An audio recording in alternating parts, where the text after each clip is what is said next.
नमस्कार दोस्तों, हमें लगा था वो चला गया है, लेकिन धीरे धीरे वापस आ रहा है और अपने पैर धीरे धीरे पसार रहा है। भारत ही नहीं, दुनिया भर में वह खामोशी से आ गया है। JN1 वेरिएंट, जो एक बार फिर से हमारी सबकी चिंताएं बढ़ा रहा है और विशेषज्ञों को परेशानी में डाल रहा है। भारत में एक बार फिर से कोरोना के केस बढ़ने शुरू हुए हैं। महाराष्ट्र, केरल, तमिलनाडु, अब दिल्ली और हरियाणा तक ये अपने पैर पसार चुके हैं। ओमिक्रॉन वंश का ये JN1 वेरिएंट है, जो अपेक्षाकृत हल्का है और जिसके लक्षण सर्दी, जुकाम, खांसी, बुखार और यहाँ तक कि अब इसके वेरिएंट के जो लक्षण है वो पेचिस यानी दस्त और पेट दर्द और वोमिटिंग यानी उल्टी तक भी आए हैं।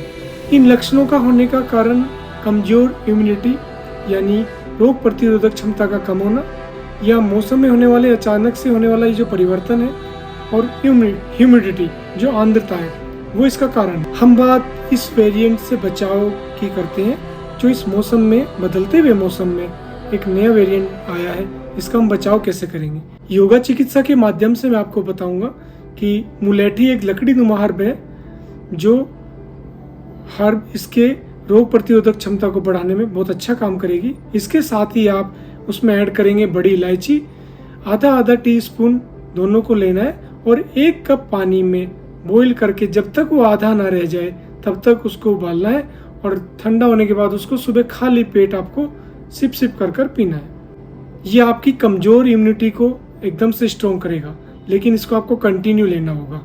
इसके साथ ही साथ सर्दी, खांसी, बुखार पर भी कंट्रोल करेगा, और डाइजेशन यानी पाचन में होने वाली प्रॉब्लम, जिसकी वजह से दस्त हो सकता है, वोमिटिंग हो सकता है, उन सबको ये इसके साथ ही मैं दूसरा प्राणायाम सीरीज पे आऊँगा। प्राणायाम सीरीज में आप भस्त्रिका, जो हाई BP के लोग हैं वो भस्त्रिका बहुत हल्के से करें, लेकिन जो नॉर्मल है वो नॉर्मल भस्त्रिका कर सकते हैं। इसके साथ ही अनुलोम विलोम, इसमें थोड़ा भिन्न प्रकार का अनुलोम विलोम होगा, जिसको नाड़ी शोधन कहते हैं। 1:4:2 का एक रेशियो होता है, यानी 5 काउंट का इनहेल, 20 काउंट का होल्ड और 10 काउंट का एक्सेल। ये आपकी इम्यूनिटी को हेल्प करेगा।